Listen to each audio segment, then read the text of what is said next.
Hoy en el consultorio Juan de Diano, los tratamientos personalizados están revolucionando la neurooncología. Hoy los especialistas ya clasifican muchos gliomas según alteraciones genéticas específicas, permitiendo tratamientos más personalizados y precisos para cada paciente. Cirugías cerebrales cada vez más seguras y precisas. Las nuevas tecnologías de mapeo cerebral, navegación quirúrgica y resonancia intraoperativa están ayudando a extirpar tumores con mayor precisión y menor riesgo neurológico. Los especialistas insisten en no ignorar síntomas neurológicos. Dolores de cabeza persistentes, convulsiones, alteraciones del habla o cambios de personalidad siguen siendo señales clave para detectar tumores cerebrales a tiempo.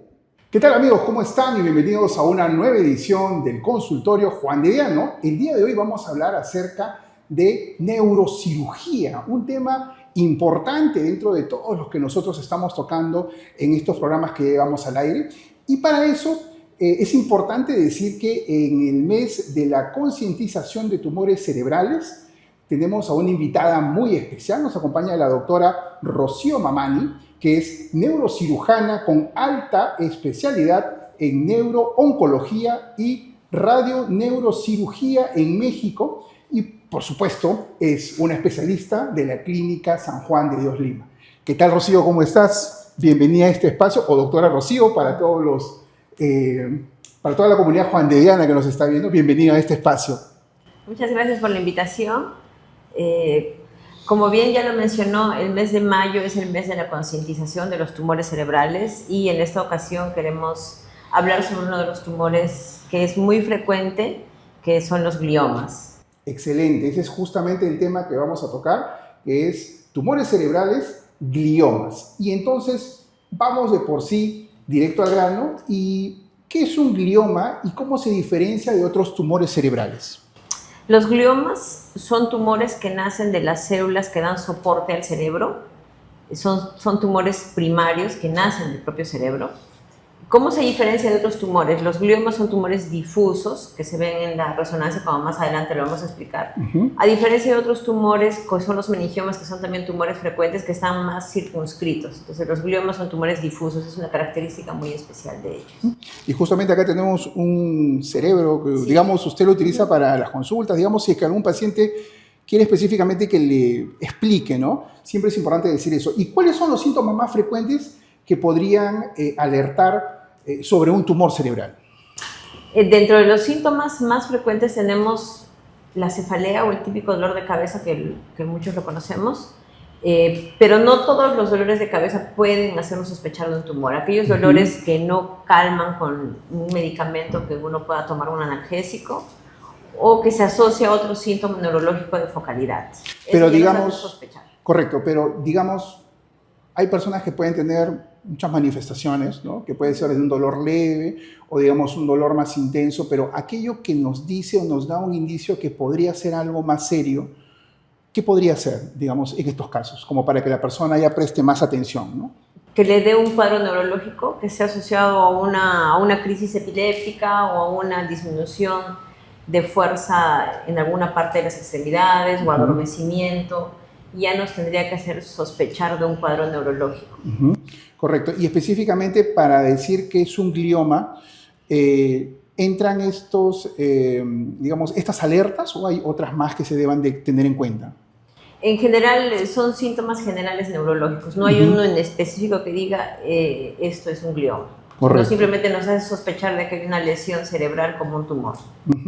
Ahora, ¿qué factores pueden aumentar el riesgo de desarrollar tumores cerebrales? No hay la causa en sí de por qué se producen estos tumores, pero los factores que nos pueden hacer pensar es aquellos pacientes que se han expuesto a radiación, ionizante, por alguna lesión cutánea que han tenido en cuero cabelludo en la niñez, y aquellos que tienen síndromes genéticos como el síndrome de Lynch, está más asociado a ese tipo de tumores. Dentro de la experiencia que usted tiene aquí en la clínica, casos que le haya tocado de gliomas u otros derivados que nos podría contar para que las personas tengan en cuenta al momento que quieran tratarse o quieran una consulta. Sí, por ejemplo, hay pacientes que acuden con un dolor de cabeza, con crisis, principalmente pacientes jóvenes que empiezan con una crisis epiléptica, un dolor de cabeza. Eso hace sospechar de que puede haber una lesión como un tumor.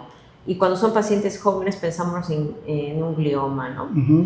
Entonces se le pide una resonancia y con eso ya se llega a hacer un diagnóstico. Perfecto. Ahora, ¿los gliomas pueden aparecer a cualquier edad? ¿Hay una edad en particular? ¿Y qué tan importante es detectar un tumor cerebral de una manera temprana? Eso es muy importante.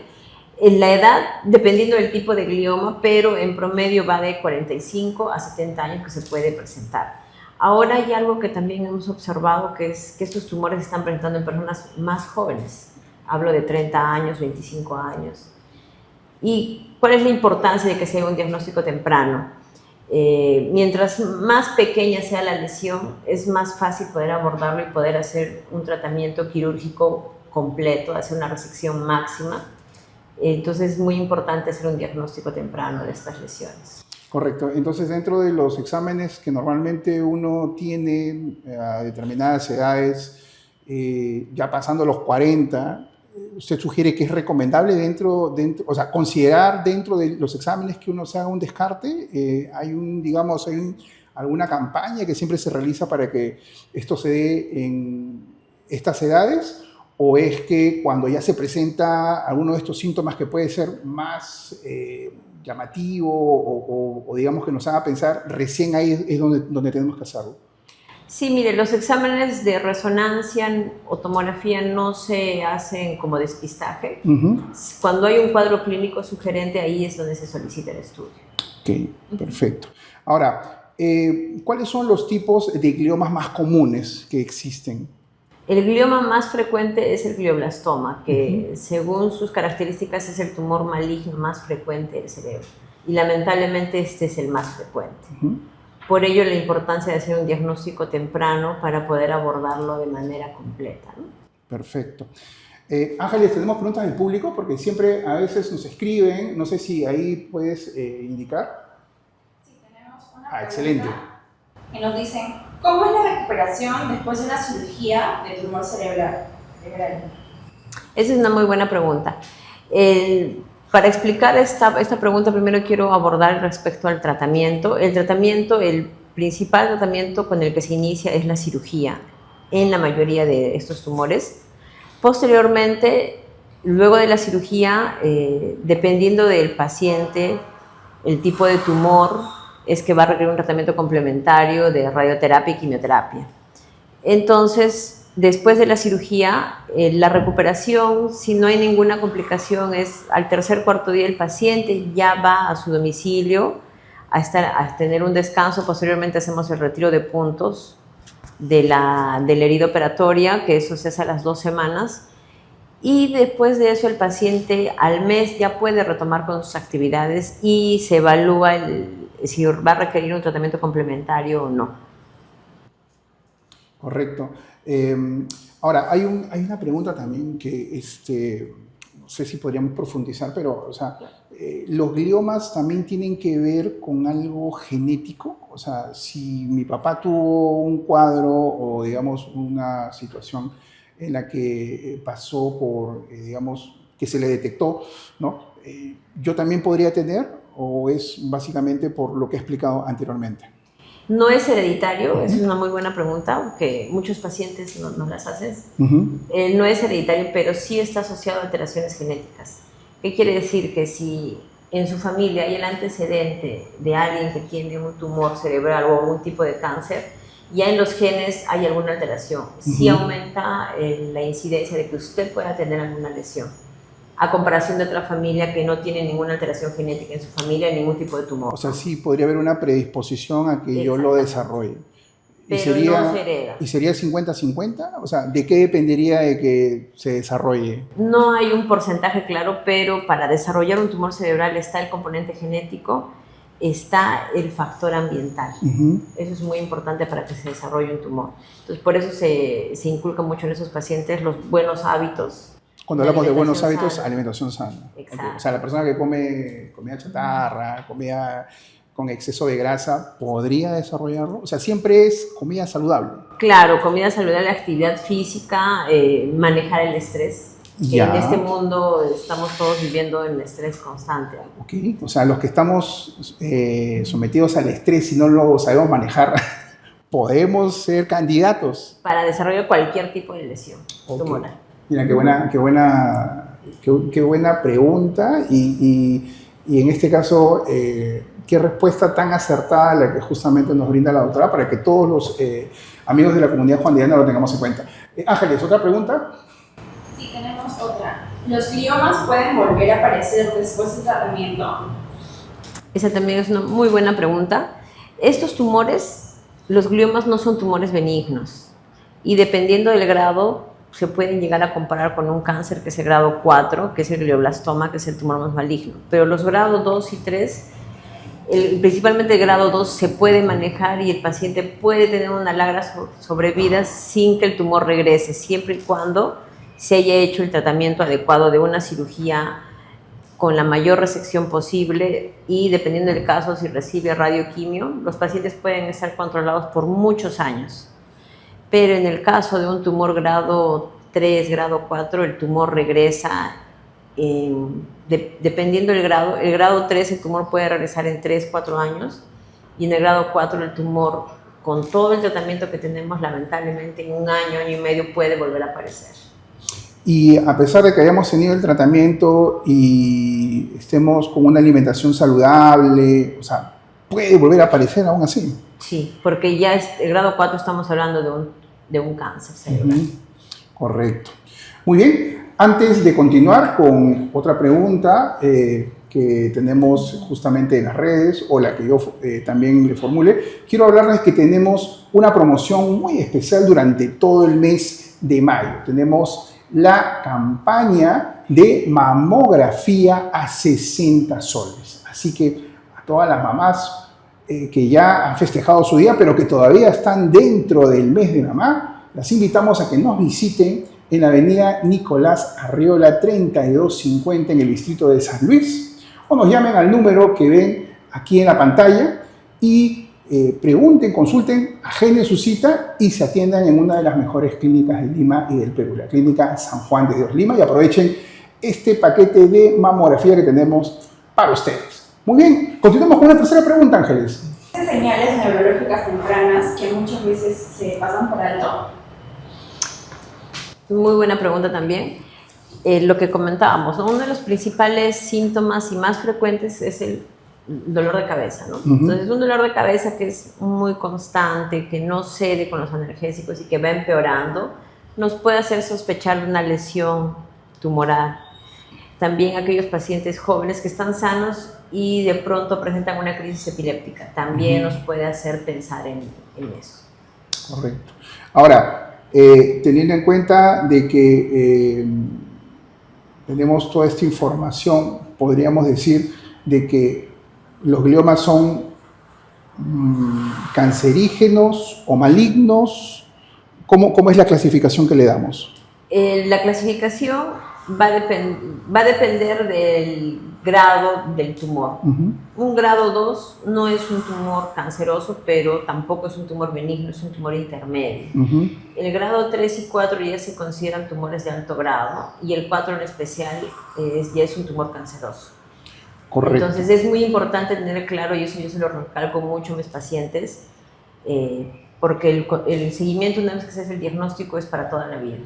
Entonces hay que hacer un seguimiento constante con imágenes para hacer un diagnóstico oportuno cuando el tumor nuevamente regresa. Correcto. Y dentro de la experiencia que usted tiene aquí en la clínica o de repente en otros lugares, y de la información que podemos tener en la estadística, ¿cómo manejamos estos grados? O sea, de un 100%, ¿cuántos podrían ser un grado 4 o cuántos podrían ser un 3, un 2 o un 1? Como para que las personas tengan en cuenta eso también. Claro, del grupo de gliomas, porque en el sistema nervioso central hay infinidad de tumores. De estos, los gliomas son uno de los tumores más frecuentes. Dentro del grupo de gliomas, alrededor del 50% son glioblastomas.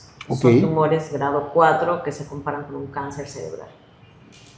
Y del resto, el grado 2, grado 3, el grado 2 es alrededor de un 30% y el grado 3 sería el otro 20%. Ahora, es muy importante recalcar que estos tumores, como son tan infiltrativos, muchas veces abarcan áreas funcionales. Y como estos tumores se diagnostican en pacientes jóvenes, muchas veces impactan su calidad de vida. Son pacientes que están trabajando o iniciando una vida familiar. Entonces es muy importante en ellos poder hacer el mejor tratamiento posible y hacemos un tratamiento multidisciplinario como lo estaba mencionando. Se empieza con la cirugía y una cirugía característica en ese tipo de pacientes es la cirugía en paciente despierto que hacemos. Porque como esos tumores están ubicados en áreas funcionales que tienen que ver con el lenguaje, tienen que ver con las emociones, con el pensamiento, con la memoria. Entonces lo que hacemos es dentro de la cirugía despertamos al paciente, evaluamos estas áreas funcionales y posteriormente a ello hacemos la resección. Hacemos una resección segura, lo más amplia posible, respetando la parte funcional del cerebro para que así no afectemos en la calidad de vida de estos pacientes. ¿Qué tan complicada es una operación, una intervención? ¿Cuánto es el tiempo que dura?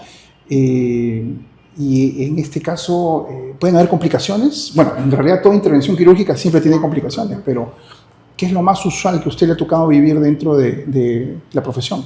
Mire, estas cirugías son unas cirugías que lo hacemos, por lo menos en el Perú, lo hacemos con relativa frecuencia.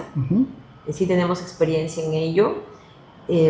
Una cirugía es una cirugía larga y es una cirugía que requiere un equipo multidisciplinario para poder despertar al paciente, desde el equipo de anestesiología, cómo despertar adecuadamente al paciente, la evaluación de nosotros con el neuropsicólogo y posteriormente, una vez que se hace la evaluación dentro de sala, pues procedimos con la resección. Todo esto tiene un tiempo. No le puedo decir unas horas exactas, pero por lo menos son, dependiendo de la complejidad también del tumor, pueden ser de 8 horas o un poco más. Es una intervención obviamente larga, ¿no? Y va a requerir de bastante concentración para poder, digamos, tratar al paciente de una manera segura. Muy bien, doctora. Le agradecemos el tiempo que se ha dado para poder brindarnos esta información, hablar acerca de este tema que es tan importante. En realidad, todos los temas de salud que nosotros tenemos aquí en la clínica son muy importantes dependiendo de la especialidad. Y en este caso, doctora, ¿dónde la pueden encontrar específicamente dentro de la clínica? Sus horarios, ¿no? ¿Y cuál es la recomendación final que usted le tendría que dar a toda la comunidad juandediana que de repente ya escuchó algo y dijo, oye, me duele la cabeza, ¿no? ¿Podría ser, no podría ser? O de repente han identificado alguna otra complicación. ¿Qué le daría como mensaje a toda esa comunidad que nos está viendo en este momento? Y sobre todo, sus horarios para que la puedan buscar. Claro. Bueno, yo me encuentro laborando en la Clínica San Juan de Dios, en los horarios los sábados en la tarde, de 2 a 4 de la tarde, y los lunes de 2 a 4 también. Igual, pueden agendar las consultas llamando acá a la clínica, el personal los va a atender con mucha calidez y les va a ayudar para poder agendar la consulta, ¿no? Y como palabras finales, estos tumores son tumores complejos, tienen que ser manejados por un equipo multidisciplinario y un equipo que esté entrenado en ese tipo de tumores, y eso lo encontramos aquí en la Clínica San Juan de Dios. Excelente, doctora, muchas gracias. Entonces ya saben, comunidad juandediana, a la doctora en qué horarios la pueden localizar. Y por último, decirles que agenden su cita al 924-872-893. 924-872-893. Van a poder, por nuestro servicio de WhatsApp, agendar su cita, buscar al especialista, realizar sus pagos, ¿no?, en automático. Y si tienen una reprogramación, también lo van a poder hacer mediante este canal de WhatsApp que nosotros tenemos. Y no se olviden de visitarnos en la avenida Nicolás Arreola 3250 San Luis. Eso ha sido todo por hoy. Mi nombre es Giancarlo Quesada Sánchez, jefe de Marketing e Imagen Institucional, y los esperamos en una próxima edición del Consultorio Juandediano.